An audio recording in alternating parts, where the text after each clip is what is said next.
Okay, now this is the screen we're typically going to be met with when the vehicle's first turned on. Now, if for whatever reason you're not on this screen, let's say you're on the settings screen, navigation, etc., if we press the little home icon on the top, that's going to bring us back to this home screen. There we go. Perfect. So we've got a summary of our current location. We've got the active radio station, and if our phone was connected, it would also show up. Now, a couple things. Let's dive right into the settings. So in our audio settings, we've got a couple different things. So we've got the ability to move between our sources. So AM, FM, Sirius, XM, Bluetooth. If our phone was connected with certain apps, things like LiveX Live and Spotify, they would also show up under entertainment sources. Direct tune. So we can direct tune to a station by entering the station in and enter. That's going to tune to the station for us. We can use the little tuning knob on the bottom, or we've got the ability to use the voice activated button on our steering wheel. If you want to be able to save a preset, once you've tuned to the station you'd like to save, all you're going to do is press and hold, and that's going to save the preset. So it's really that simple. Jumping into our phone. So in order to add a phone into the vehicle, it's a very straightforward process. So as you can see, there's nothing that's currently connected.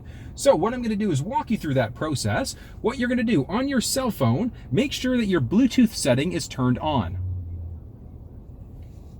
Okay, so Bluetooth is turned on. Now we're going to hit add a phone.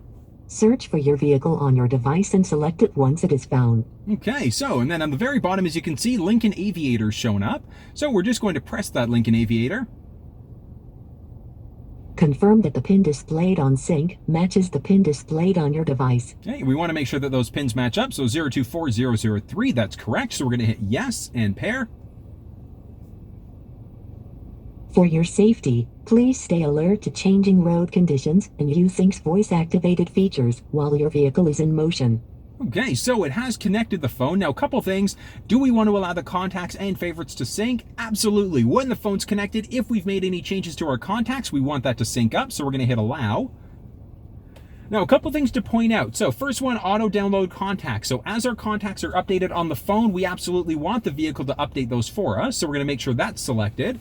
And the next one is going to be the 911 assist. So 911 assist, if you're in an accident in the vehicle and it determines that you're in an accident, it's automatically going to dial 911 for you if your phone's connected, as long as we have this setting turned on. So absolutely, let's make sure it's turned on. Just go and hit finish. And as you can see, we've now got a summary of my phone. So my call list, contacts, my phone, messages, things like that. So we've got a number of different things.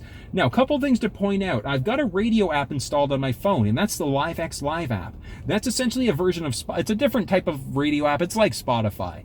But in order to be able to use the app now, all we have to do is click that, and we can use the app directly through the center console screen, which is great. The vehicle does support Android Auto or Apple CarPlay. Apple CarPlay, you do have to physically be connected, whereas Android Auto, we can do it over Bluetooth. Jumping into our settings now, and let's look at our phone. So we've got a couple different things that we can do. In order to be able to remove devices, add more devices in, we're just going to go to Bluetooth devices, and we can either add in another phone or multiple devices, and we can also view my existing device. So we can either disconnect or completely remove it. So if we hit remove the phone, yes. So it takes a second and it's deleted it. Jumping back into phone, as you can see, the phone is now gone. So it's really that straightforward of a process. Jumping into our navigation next. So a couple things to point out. Very, very straightforward when it comes to searching for an address. Press the search button at the top and start typing in the address. Now here's the thing. You don't need to type the whole thing in one go. We can go nice and slow, starting off typing the address and then giving it a second. Because what's going to happen is it's automatically going to complete the address for us. Pressing that in, as you can see, it's going to now. There we go, perfect. So it's recognized the location, and now we can either save it as a favorite by pressing the star, or we can hit start to begin the navigation. Obey traffic laws, be alert, and use voice commands while driving. Perfect. Please proceed to the highlighted route, and then the route guidance will start. Okay, so very, very straightforward. In order to be able to cancel the route out, what we're going to do is press the X button at the top, and yes, we want to cancel that route. So it takes a second there. Now we can bring our controls back up and jump into our menu. Menu is going to give us a number of different options. We can tweak the settings. We can look at history, so previously visited addresses, if we've saved addresses as a favorite. Jumping into our navigation settings. So at the very top are map preferences. Big one is going to be the point of interest icons. So the point of interest icons are things like gas stations and coffee shops. Do you want that showing up? The breadcrumbs are interesting. So breadcrumbs essentially keeps track of where you're traveling and it shows it to you in the map. So really, really neat setting there. Route preferences gives us the ability to go between our fastest, shortest, or the most eco-friendly route. We can also avoid toll roads, freeways, things like that. So if you have a preference to not drive on toll roads, you've got the ability to select that. When it creates the map for you, it's going to take your preferences into account. Next up is going to be our navigation preferences. So navigation preferences are going to be our guidance prompts. So as we're coming up to a turn, turning in 200 meters. So that type of thing. So that's going to be the voice and a tone, or you can just get the voice or simply a tone when you come up to an upcoming turn. Really a matter of personal preference. Those are going to be our basic navigation settings. The other ones to point out, we can set up our home or work address. So if you have a tendency to go to the same address multiple times, you can either set it as a favorite or you can set it as your home or work address. One of the benefits of setting that address is that if you press the voice button on the steering wheel, you've got the ability to say navigate home, navigate to work, etc., and it's automatically going to set up the route for you based off of the saved address. That's going to be the basics of the navigation. Next up are going to be our apps. So as I mentioned, there are certain apps that will play in that center console screen. LiveX Live, Spotify are going to be one of them. When it comes to navigation, you've got the ability to use the Waze app directly through the center console screen as well. Jumping into our settings now, we've got a ton of different options. Firstly are going to be our sound settings, so the ability to tweak the treble, mid-range, bass, and a few other things. So if you want to hear what it sounds like, you can play the Revel experience, which essentially is going to turn the speakers up. It sounds incredible. Bluetooth. We can either turn the system Bluetooth off completely, or we can add a Bluetooth-enabled device. Radio, couple different things. The text is going to be the summary text of what station's currently playing and what song is playing. If you don't want that showing up, just make sure you set that off. Next one are going to be our preset pages. So we can go up to 5 pages, and if we go to our audio settings, it takes a second to update. There we go. So as you can see now, we've got 5 individual pages, so up to 30 different presets that we can save, and that can be a mixture of Sirius XM, AM, FM, etc. Moving into some basic vehicle settings now. So we've got the ability to set how long does the vehicle idle for. Easy entry exit is a really, really great setting. So it essentially lifts the steering wheel up and then moves the seat back a little bit as we go. So I do recommend keeping that one turned on. And the reason why is because it allows you to get into and out of the vehicle a little bit easier. The My Key setup is a really, really neat one. It gives you the ability to program certain limitations into the key fob, an individual key fob. Where that comes into play is, let's say if you're giving the vehicle out to someone to drive, you want to make sure that they're not going past a certain speed, you can create a speed limitation on a key fob. So it's great if you're lending your vehicle out to kids, or if you want to play a prank on your partner, you'd go create My Key in order to be able to do that. Onboard serial number, very straightforward. Our alarm system. So do we want the alarm to come on, ask on exit, and then the sensors are going to be all sensors on the outside and the inside of the vehicle, or just our outside perimeter sensors. Now, one of the benefits, so one of the cool things about having it on all sensors is that, let's say if your windows are rolled down and the vehicle's locked, if somebody reaches in, it's going to sound the alarm. So it's a really, really cool setting to have the all sensors on. Remote start setup. So remote start, do we want to have that system active? Yes or no? If we've got the remote start off, we won't be able to remote start the vehicle. But looking in here, so we've got the ability to adjust the climate control when we remote start. So it's either going to go to auto, which lets the vehicle determine what the cabin temperature is going to be, or we can go based off of the last settings. So the last time the vehicle was turned on, what were the settings like? Our seats and wheels, so when we remote start, if the heated steering wheel is on, would that work? And same thing with the seats, if we had our heated or cooled seats running, what would happen there? Lastly is our duration, so how long does the remote start last? Is it going to last for 5, 10, or 15 minutes?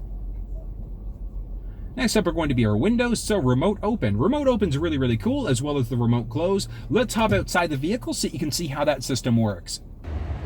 Now, in order to use the key fob to remote unlock the windows, what we're going to do is press the unlock button twice. On the second press, we're going to hold. So 1 and hold.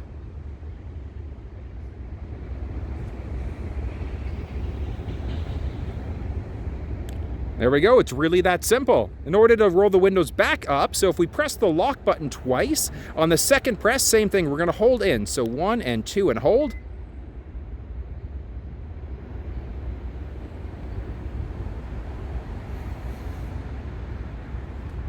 And that's the remote window up and down functionality. Okay, next up are going to be our wipers. So a couple things, we've got our courtesy wipe. So the courtesy wipe, one thing to point out with that courtesy wipe is that I do recommend keeping it turned off. And the reason why is because with the courtesy wipe, when the vehicle's turned on, it's going to wipe once. You want to turn that off, especially in the winter time, because if there's ice buildup on the front of the vehicle, on the windshield I should say, it could potentially damage the motor. Rain sensing wipers is automatically going to adjust the speed of the wipers depending on how much rain is hitting the windshield. And the last one is the reverse wiper. So we can turn the reverse wiper off by pressing that button. Next up is going to be our power liftgate. So the liftgate switch in the outside of the vehicle, we can either make sure we have it on or disable it completely. When it comes to lighting, so the different lighting options, we've got our auto high beam setting, which is essentially going to turn the high beams on automatically, and it's going to adjust them as necessary. So if there's an oncoming vehicle, it's automatically going to begin dimming the headlight, or the high beams I should say, before turning them off. The welcome lighting, unfortunately it's the daytime, so I can't show you that, but that's going to be the Lincoln logo that's going to show in the driver and passenger side doors. Our adaptive headlamps, again, very, very nice setting to keep on, as well as our auto headlamp delay. So when the vehicle's locked, how long did the headlamp stay on for? So 10 seconds, 20, or 120 seconds. Our lock settings. So locks, basic going to be the mislock. Let's see, come on, there we go. So the auto unlock, mislock, etc. So the auto unlock essentially is going to be when the vehicle senses the key fob close by, will it automatically unlock? Remote unlock, when that happens, do all doors get unlocked, or is it just going to be the driver's door? Again, matter of personal preference. Mirrors, we've got the ability for the auto fold, so when the vehicle's locked, it's automatically going to fold those side view mirrors in for us. Door keypad code, so there's a 5-digit factory number that we have that's going to be set up, and we can program individual numbers inside. The benefit of using that system is, let's say if you decide to, who knows, maybe you go out for a walk, you don't want to bring the key fob with you, you can lock the fob inside of the vehicle and enter a 5-digit number in order to be able to get back in. Really, really great process there. Basic vehicle settings. Next up are going to be our clock settings. So we've got the ability, so by default it's going to show our 12-hour time. We can switch it out to our 24-hour or the military time instead. We can increase or decrease an hour or in a minute at a time. Daylight savings time is automatically going to either spring us forward or fall us back an hour depending on the time of year. And auto time zone update. If we're traveling to the East Coast, to the West Coast, whatever the case may be, it's automatically going to update the time depending on the GPS location of the vehicle. When it comes Search for your vehicle on your device and select it once it is found. That's where we would go in order to add in a phone. If the phone was already connected, we would see some additional settings in there. When it comes to driver assistance, we've got a ton of things that are going to show up. So as we go there, perfect. So we've got a few different types of cruise control. So our normal cruise control, and we've got the adaptive cruise. So the adaptive cruise is essentially a set it and forget it cruise control. So you set the speed at, let's say, 120 kilometers on the highway. If the car in front of you slows down, yours will automatically slow down as well. If they brake or get out of the way, yours will pick back up to your set speed automatically. Now, the intelligent cruise control works a little bit differently. So with the intelligent cruise control, it essentially has a tolerance that we can set. So where that tolerance comes into play is, let's say if you've got the adaptive cruise set at 60 kilometers an hour and we're on a road that can go 60 kilometers an hour maximum. If that road speed drops, so we've got a tolerance of 0 kilometers an hour. So if it drops to 50 kilometers an hour, it's automatically going to slow the vehicle down for you as well. So it's a really, really great system when it comes to the intelligent cruise. All right, next up, lane keeping system. We've got three different modes technically, but 2 different settings. So we've got the alert, which is going to give us a steering wheel shake. So the best way for me to describe that, imagine if you're driving over rumble pavement. That's the way that it feels. The aid is actually going to recenter you and pull you back into your lane, and then the alert and the aid are going to do both. So you'll go to a little bit of steering wheel shake, and it'll also pull you back into your lane, making sure that you're not veering over. Again, really a matter of personal preference, which one you go with. And the intensity is going to be the intensity of the steering wheel shake. So I do recommend playing with that setting to see which one you'd prefer.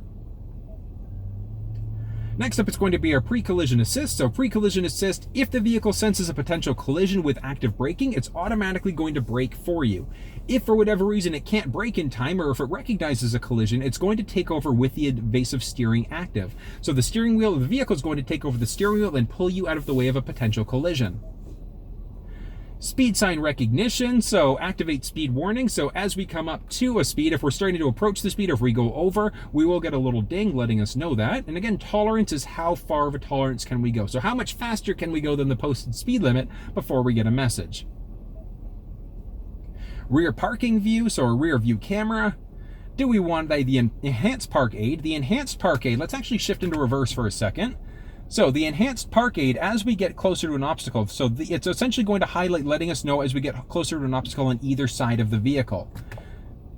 Rear camera delay is how long does it take for the reverse camera to come on. So I do recommend keeping that one turned off so that it comes on instantly. Blind spot system. So our blind spot system, essentially on the side view mirrors, we're going to get a little orange indicator light letting us know that somebody's entered our blind spot. Our trailer blind spot, if you've got factory towing, the blind spot system there with the trailer dimensions entered would extend the range of the blind spot coverage. So if you're pulling a trailer, a boat, whatever the case may be, if you've got your trailer dimensions set up, it's going to extend the blind spot. So those side view mirrors are going to highlight orange when somebody's entered the blind spot, not just of the vehicle, but also of the trailer. Our tow and haul settings, very straightforward, and as we're looking at towing things, we've got the ability to control that. Hill descent control, so the way that works is it essentially will keep you at a set speed, and you really only have to focus on the steering wheel. So it's automatically going to work the speed of the vehicle, setting you to about 5 kilometers an hour. It's really useful if you're going down very, very steep hills. Next up is our cross-traffic alert. So if a vehicle's coming perpendicular to you, so either from the left or the right-hand side, whether you see the vehicle or not, with cross-traffic alert on, you'll get a warning message letting you know of a potential collision. Reverse brake assist. As we're backing up, if we don't see an obstacle, or even if we do and we don't brake in time, the vehicle's automatically going to brake for us. Driver alert is tied into the lane keeping system, so if we get too many alerts in a short period of time, it's going to come on and let us know that we should probably take a break.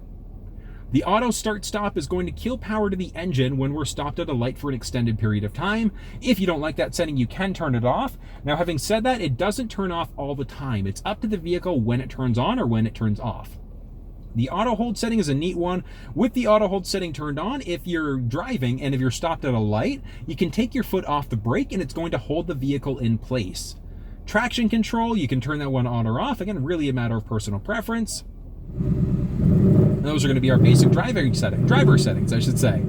Lincoln Way. So, the vehicle is equipped with an onboard modem. So, with a data plan, you can use it as a wireless hotspot for up to 10 devices. So, it's great, especially if you've got kids that are complaining as you're driving, so you can connect them to Wi-Fi if the vehicle's enabled, and they can just run off of that to leave you guys alone as you go. Next up, we've got our general settings. So general settings, we can change the language, English, Spanish, or French. Our temperature units, either Celsius or Fahrenheit. We can go kilometers and liters per 100 or miles per gallon. Touchscreen beep, so this beep that we're getting. So we can turn that beep off by pressing this touchscreen beep. And the other one I'm going to point out is going to be our master reset. So if for whatever reason, if Lincoln Way is giving you problems or if the vehicle screen is giving you any issues, hit master reset and it's going to reset the vehicle to our factory defaults. Automatic system updates. I do recommend keeping the auto system updates turned on. And the reason why you want to do that is because it's automatically going to update the vehicle software and the firmware for you. With the exception, it's not going to update the navigation. You either have to get your Lincoln sales rep to do that, or not the sales rep, it's the Lincoln service rep, or you can download the maps and you can update it yourself. So other thing to point out is going to be, so we've got our 911 assist. I do recommend keeping that system turned on. Having said that, it only works when your phone is connected. Mobile apps, same idea. Your phone has to be connected to the vehicle either via Bluetooth or USB, and certain apps you can use through the center screen. The Android Auto, I should say, as well as the Apple CarPlay are some apps that'll work through that center cluster screen. Or console screen, I should say. Voice control settings, couple different options. We've got our advanced mode. I want you to listen to something for a second. Tune to 94.9. Tuning to FM 94.9. Okay, so we got a confirmation letting us know that it's changing radio stations. If we go to advanced mode and try that again, tune to 94.9. Okay, no warning. We got no message, but if we go to our audio, it has changed the station for us. So I do recommend keeping the advanced mode on because we won't get as many warnings. When it comes to our phone confirmation, do you want to call such and such person, yes or no? And then our voice command list is this list that comes up when we press the voice button. So this is the command list. Whether or not that comes up, it's a matter of personal preference. Moving down, our Wi-Fi, we do need to be connected at home for Wi-Fi in order to be able to run our automatic updates, unless you're running Wi-Fi from a cellular device. Next up is going to be our display, so we can turn the display off completely. Button press in order to bring it back to life. We can have a calming screen instead, so it's going to get rid of all the noise as we drive. Takes a second there. Same thing, press that in order to bring it back to life. And jumping back into our settings. Into our display, we can change the background, the brightness, and the mode. So mode, it is automatically going to switch us between the daytime or the nighttime mode, depending on how bright it is outside. Looking at nighttime mode for a second, though. As you can see, so a beautiful, beautiful black setup there. And again, it's really a matter of personal preference. So do you like the nighttime mode, the daytime mode, or do you want the vehicle to change between the two modes?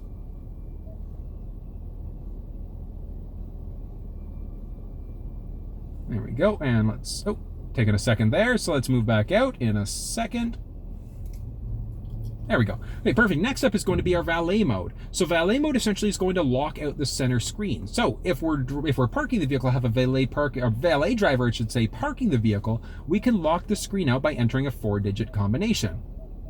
Don't use 1, 2, 3, 4. Use something very, like a little bit more challenging. But as you can see there, the screen is locked out. So we can't do anything until we re-enter that 4-digit number and it's unlocked the screen for us. So it's an amazing feature that we've got. I do recommend using it, especially if you're going to be using a valet driver. Lastly, we've got a couple other settings in the back side. So our ambient light is going to be the light that's inside of the vehicle. So along the cup holders there, along the side as well, you can select different color choices. Once you've got that color choice, just press the back button. Now, I did mention the multi-contour seat, so the massage chair seat. So we can either use the button there. So as you can see, we can adjust some individual settings, or we press the massage button to turn that massage chair seat on. And we've got a couple different options when it comes to the type of massage. And pressing the massage there is going to turn it off, and that's going to work the same for the driver and the passenger side. Whichever one is highlighted is going to be the one that you're adjusting. Press the X in order to cancel out of that, or you can press the button along the driver and passenger side door to bring up that seat control. Next up is going to be our navigation. So we've already gone through the navigation settings, and then our personal profiles. So personal profiles are great. It is tied up to the individual key fob. So we go through this in order to be able to set up the personal profile for an individual fob. And that's going to be the basics of our Sync3 screen.